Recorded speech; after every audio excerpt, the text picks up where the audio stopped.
Good afternoon everyone, my name is Lewis, welcome back to the channel. I hope you're all safe and well. So today we're going to be continuing the series called Black Gold, where I basically show you all my recent purchases. I'll give you an idea of what my first impressions are, and yeah, give you a chance to have a look at the packaging. See what you think, and if you like what you see, I would suggest giving it a listen, and hopefully it will still be available for you to purchase as well.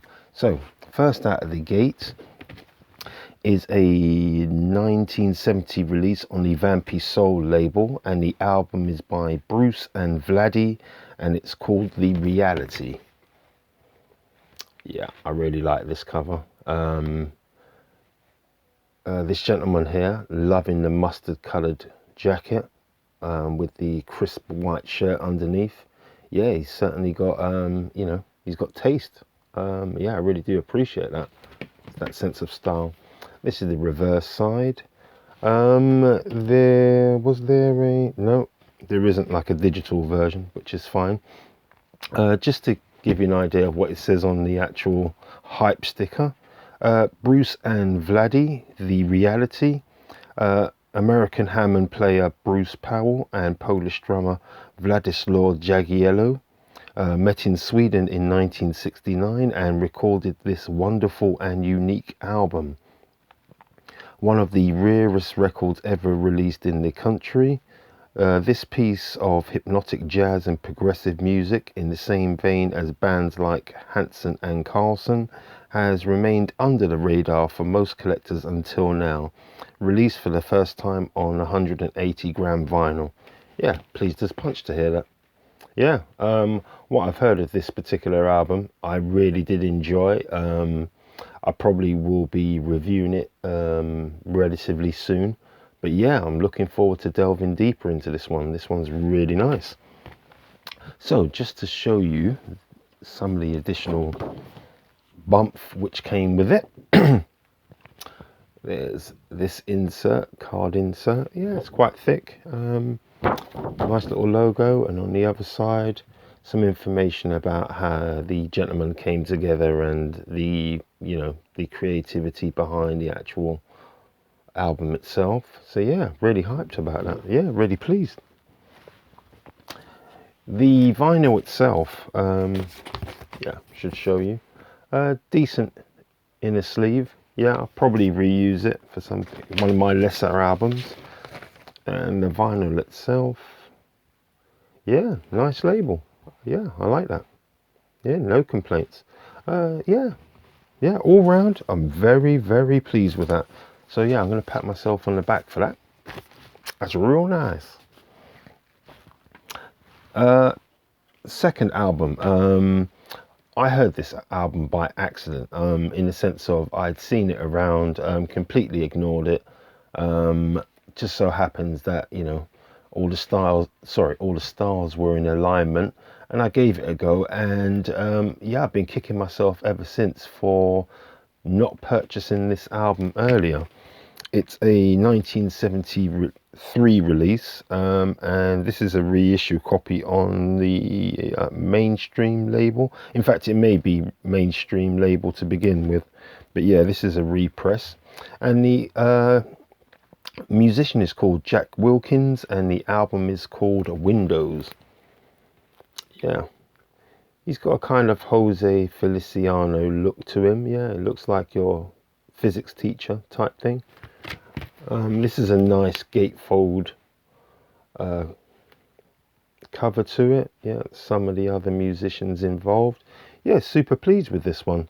I'll read the hype sticker on the front.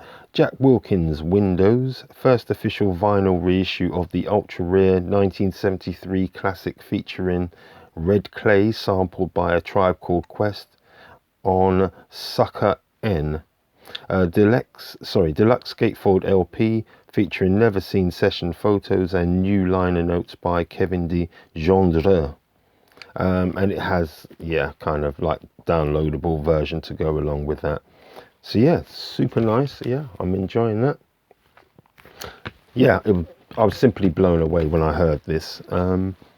The actual vinyl itself, standard paper insert, which of course will get replaced immediately once it's been cleaned. And that's the vinyl itself. Not the heaviest of vinyl. Slightly disappointed. No, more than slightly disappointed. I would have cut back on the packaging and made this a heavier vinyl. That's one of my perennial complaints with some of the music manufacturers out there, record labels, that they perhaps go in the wrong direction. So yeah, it's light. It's disappointingly light. But yes, the music which is contained on it, ooh, sweet baby Jesus. It's very nice indeed. So if you do see that album, I'd suggest having a listen to it first and see what you think. But yeah, I was blown away by it. The third album today is part of my musical odyssey with the saxophonist Harold Land. And this is his quintet. I have spoken to a few of you through the comment section, and I profess my love for Harold Land. And yeah, you guys kind of like steered me in the right direction in terms of having a listen to some of his back catalogue. This is his album The Fox, and this is the Harold Land Quintet. There you go. Yeah, it's an alright cover, certainly distinctive. This is on Honey Pie Records. Yeah, I think this was released 1960.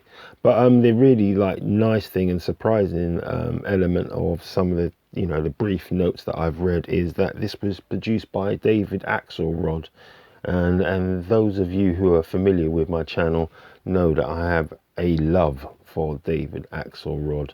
I don't have all these albums, but the ones I do have, I give them high praise. So yeah, that's the reverse side of it, just to give you an idea.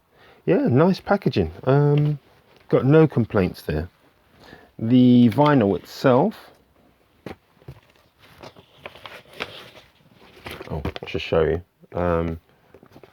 It's slightly better than basic inner sleeve. It's still in the paper. It's still a paper version, but it's a nicer bit of paper.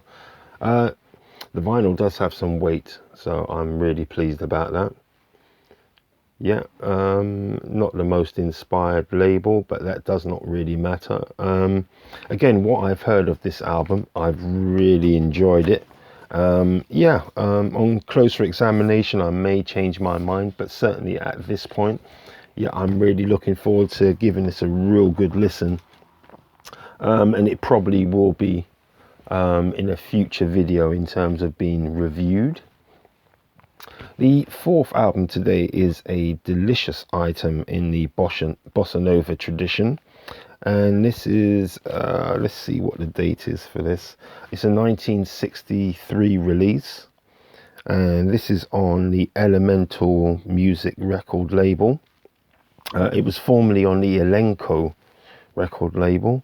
And yes, this is an album by Vinicius, and it's with Odette Lara, who happens to be an actress of that era. And Vinicius is a legendary Brazilian composer, producer, I think musician as well. So yeah, let's have a look at the cover. Yeah, really like that.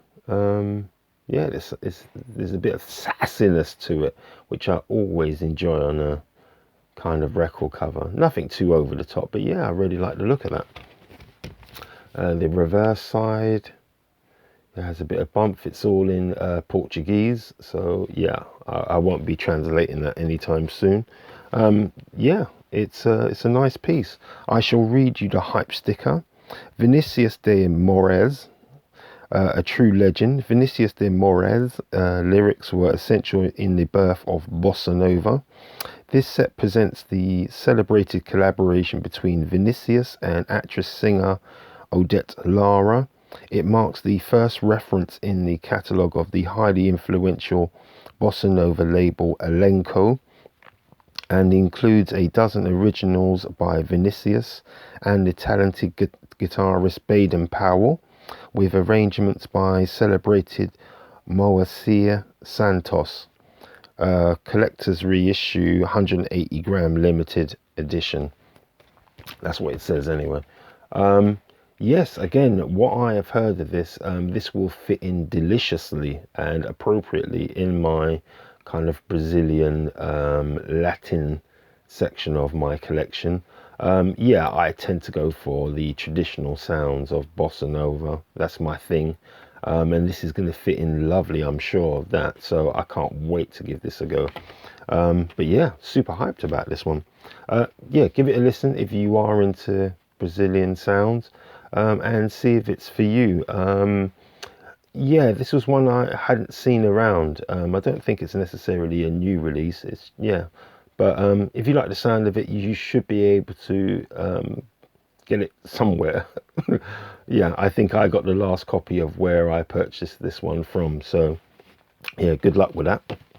The vinyl itself came in a decent inner sleeve. Can't have no complaints about that. The vinyl itself has some weight to it. There you go. Yeah, happy about that. Yeah, I really look forward to listening to this one. Very nice indeed, the vinyl. I do like a bit of bossa nova, I must admit.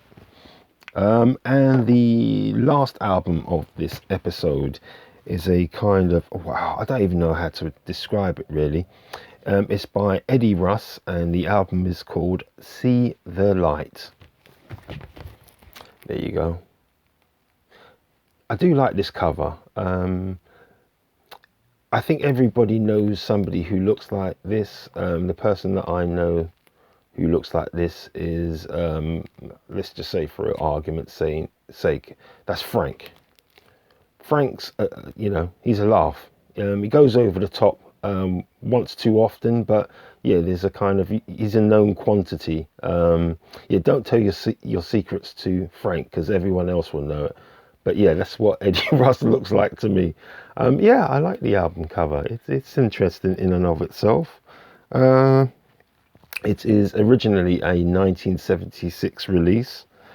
Yeah, and on this particular occasion, this is on the Soul Brother Records label, this particular reissue.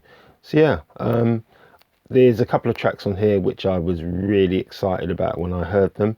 I'm not sure about the entirety of the album, so I'm looking forward to having a good listen to it, see what I think. I have the feeling off the top of my head this is probably a 2-track album, so it may not get reviewed in the future, but we'll see. I'll give it a good listen. But yeah, I got it for a good price. Nobody else seemed to be interested in it, so that helped. But yeah, the tracks that I were blown away with as soon as I heard the album, I just said, you know what, for that price, I'm gonna get it. Yeah, that's it. Full stop. So yeah, I'm super pumped about that. Not surprisingly, the actual vinyl comes in a paper sleeve, traditional paper sleeve, which is never good, as you know. And the vinyl itself, yeah, there you go. You know, label's not that imaginative. The weight of the vinyl is within norms, nothing special. It's not 180 gram or anything. But yes, the price did reflect that. But yes, I am really looking forward to having a good listen to this album. So that is the last album today, or for this episode, of my new purchases. I'm really looking forward to listen to those 5 albums. I'm sure I'm in for an entertaining time. So yes, if you like what you see and you're interested in purchasing, I would suggest getting out there now and doing a good search. Some of those will be, if not harder to get hold of, will be increasing in price. And you know how the world of vinyl works. It's all to do with sales, and yeah, hype and such like. So yeah, watch out for the scalpers out there. But if you liked anything, search around, take your time. But I would suggest having a listen to those albums first and decide if it's for you. So for this episode, I'd like to thank you for hanging around with me and listening to my first impressions and having a look at the albums. I very much appreciate you, stopping by. It means a lot to me. So until the next episode, please look after yourselves. If you've enjoyed the episode, don't forget to like, subscribe, share, and comment down below if you've got any suggestions. So until the next episode, take care, and I will see you soon. All right, bye bye.